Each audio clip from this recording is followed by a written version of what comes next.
Hola, un saludo a los que siguen este canal, estos videos acerca de la historia de la filosofía. Veremos en esta oportunidad a Sócrates, un filósofo que ha influido en forma muy importante en la historia de la humanidad, ciudadano de Atenas, que en esta época, en este momento, es el centro económico y cultural de Grecia. La filosofía ya no está en la periferia del mundo griego. La visión científica originada en el Asia Menor de los filósofos jónicos eh, está llegando en este mismo momento. Sócrates es del año 470, su nacimiento, y muere o condenado a muerte en el año 399 a.C. En este mismo momento eh, vive Demócrito, que es la culminación de la idea científica de naturaleza que llega en él, en Demócrito, al concepto de un universo formado por átomos y regidos por leyes.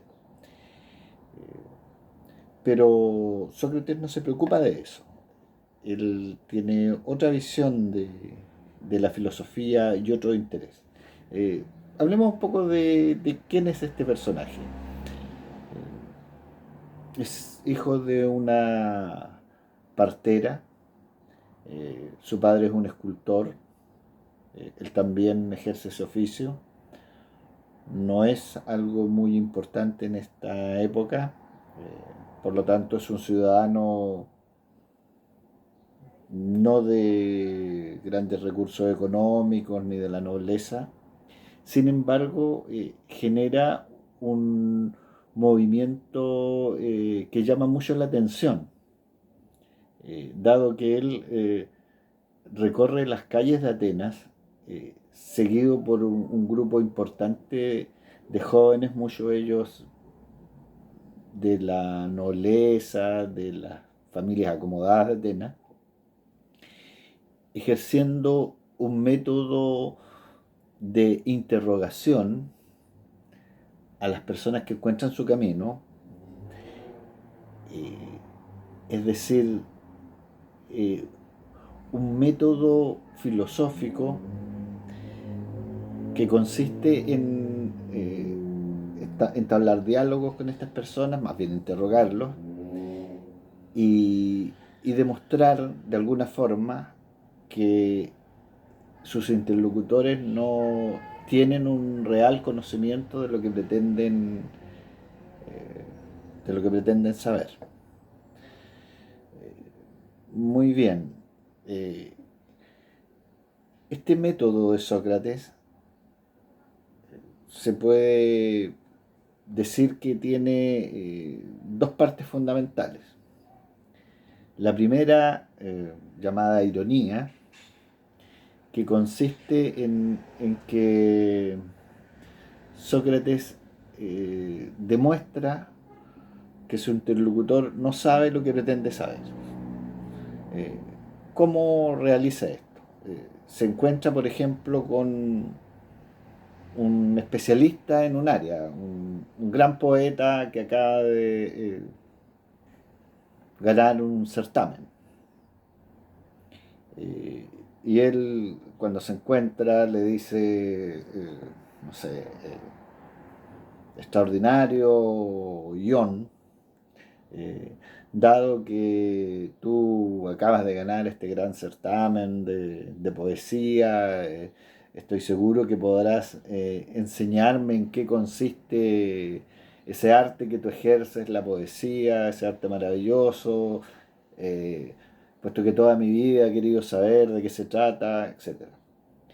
Y entonces lo empieza a interrogar.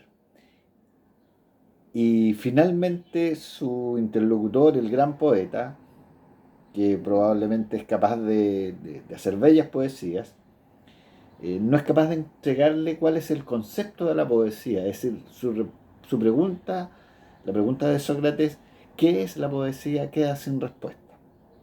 Y eso también lo hace con otros personajes, por ejemplo, un gran magistrado le pregunta qué es la justicia o qué es la virtud, y tampoco logra una respuesta satisfactoria. Entonces estas personas que son interrogadas por Sócrates eh, se molestan porque naturalmente a las personas no les gusta que se demuestre que no saben lo que pretenden saber, mucho menos en público, y quede de manifiesto su ignorancia. Pero luego, si, si estas mismas personas, por alguna razón, aceptaran su ignorancia, eh, Sócrates estaría dispuesto a ejercer la segunda parte de su método, que consiste en que él también, a través de preguntas y respuestas, logra que su interlocutor, que ya ha reconocido su ignorancia, se interrogue a sí mismo a través de las preguntas de Sócrates y obtenga eventualmente una respuesta a lo que al concepto de aquello que es el objeto de la conversación, por ejemplo, la poesía o la virtud o el tema o la belleza o el tema del cual se trate en cada caso. Eh,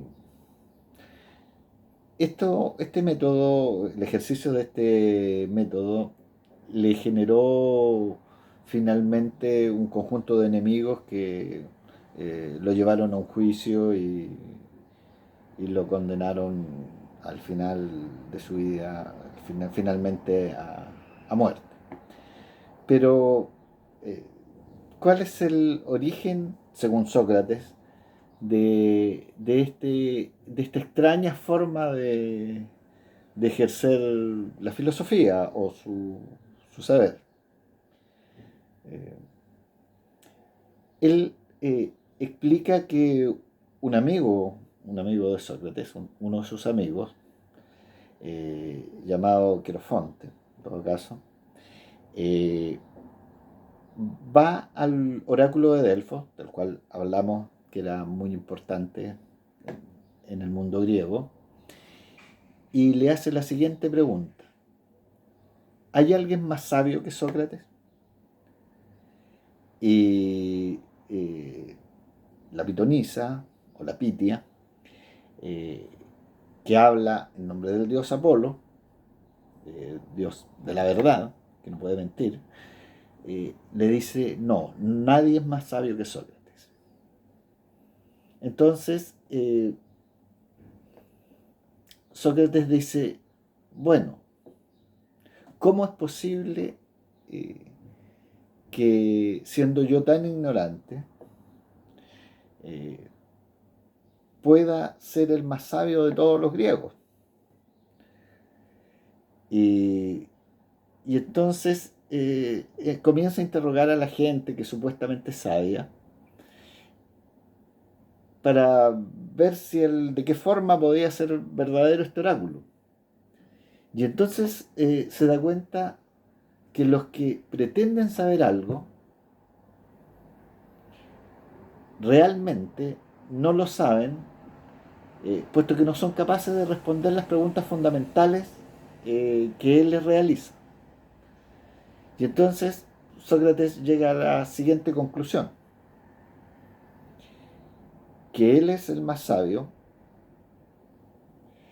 dado que mientras los demás creen ser sabios y no son, él por lo menos reconoce su ignorancia, está consciente de su ignorancia. Eh, Ahora, es difícil saber eh, cuál era el verdadero pensamiento de Sócrates. Termina siendo un personaje muy misterioso, porque eh, Sócrates no escribió nada, no, mm, solo lo conocemos por lo que otros han hablado de él. Y esta suerte termina siendo una especie de espejo en el cual se reflejan las opiniones de sus biógrafos. Y entonces cada uno de ellos nos da una imagen distinta, de acuerdo más o menos a su propio punto de vista. Eh, las fuentes principales para conocer a Sócrates, la principal fuente para el conocimiento de Sócrates es su discípulo Platón, que lo hace el personaje central de sus obras, llamadas diálogos, que veremos a continuación. Eh, pero también hay otras fuentes que hablan de Sócrates y nos dan otras imágenes. Eh, por ejemplo, uno de sus discípulos no tan conocido, llamado Genofonte, nos presenta a Sócrates como un eh, hombre respetuoso de las leyes de su polis, un ciudadano ejemplar que está dispuesto a cumplir las leyes de su ciudad, aun cuando sean injustas, eh, como en el caso de sí mismo, del mismo Sócrates, cuando es condenado a muerte. Eh, es ¿Por qué nos da esta imagen Genofonte? Porque probablemente quiere dejar en claro a sus conciudadanos que, a diferencia de lo que quienes lo acusaron en el juicio que lo llevó a muerte, estaban equivocados. Sócrates sí respetaba las leyes de su polis. Eh, en segundo lugar, podríamos ver también una imagen que nos da un comediante famoso, Aristófanes, el maestro de la comedia. Eh, Aristófanes es un aristócrata y presenta a Sócrates como un personaje disolvente, que vive en las nubes, justamente en una de sus comedias llamada Las Nubes. Lo presenta como un personaje que, al modo de los antiguos sabios jónicos, vive interesado en cuestiones sin importancia, en sutilezas y, y desapegado o sin preocuparse de los negocios de su ciudad, lo cual era en esa época muy mal visto. El polités, el ciudadano, tenía el deber de preocuparse de los asuntos de su ciudad. Eh, otro autor eh, que no lo conoció personalmente, Aristóteles, sino que a través de Platón, su maestro, dice, al parecer, una frase un poco más, quizás una visión un poco más objetiva, eventualmente. Eh, en la metafísica, una de sus obras, que Sócrates estudió los temas éticos y no la naturaleza en su conjunto. ¿Y qué nos dice con esto? Que Sócrates no es un filósofo que siga la idea de filosofía de los primeros filósofos jónicos. No se preocupa por el universo, por la naturaleza en su conjunto. No se preocupa por el estudio de las estrellas, no se preocupa por los elementos, no busca un arjé, eh, sino que se preocupa de los temas éticos. ¿A qué se refiere con esto? Que se preocupa del ser humano. Eh, y por lo tanto no es un filósofo tradicional. Eh, a Sócrates no le interesa entonces conocer la totalidad del universo, sino que le interesa el autoconocimiento, el conocimiento del propio ser humano, eh, para que a través de ese conocimiento de sí mismo eh, eh, se llegue a discernir con claridad el bien y el mal, tanto respecto de los asuntos privados como respecto de los asuntos políticos, digamos, de la polis en general. Eh, Esta forma en que Sócrates nos aparece a nosotros nos hace pensar eh, que él, eh, sus planteamientos no son en el fondo tan originales, porque esta idea de el autoconocimiento o la preocupación por su propia alma es una cuestión que ya vimos en los filósofos seguidores de la escuela pitagórica. Eh, Esto era, el autoconocimiento es uno de los elementos centrales de la doctrina, de las doctrinas órfico-pitagóricas que acabamos de ver. Eh, Más aún, eh, Sócrates hace una especial interpretación de una inscripción que estaba en el oráculo de Delfos, del cual hablamos. El oráculo decía, conócete a ti mismo. Pero ¿qué es lo que pretendía? ¿Qué es lo que significaba esa inscripción? Eh, en el oráculo, esa inscripción a los seguidores, a los religiosos, a la gente que iba ahí, significaba, según la interpretación clásica, en un mandato que señalaba el dios, donde a los que iban les decían, eh, conoce tus límites, debes saber que eres humano. Conócete a ti mismo significa, conoce que eres humano y no un dios como nosotros. Ahora, Sócrates toma estas mismas palabras y le da otro significado. Le da el significado de que el dios en realidad lo que ordenaba era el autoconocimiento, que en lugar de dirigir el pensamiento, el nous, hacia la totalidad del universo, la naturaleza, debemos dirigir nuestro pensamiento hacia nosotros mismos para ver qué es lo que hay en nuestra alma. Eh,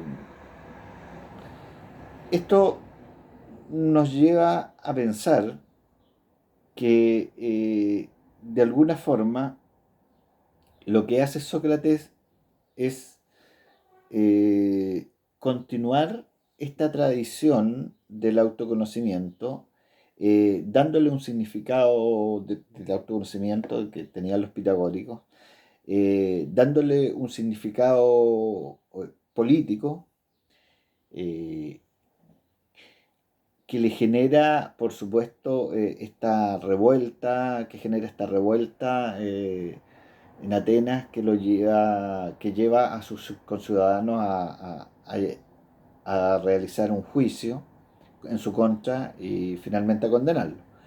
Eh, Ahora, si revisamos el juicio de Sócrates, las acusaciones son tres. Eh, no creer en los dioses de la polis, introducir nuevos dioses y corromper a la juventud. Estas tres acusaciones parecen distintas, pero en el fondo son una misma. Eh, Tienen que ver con, con la idea de seguir una religión distinta a la religión política tradicional,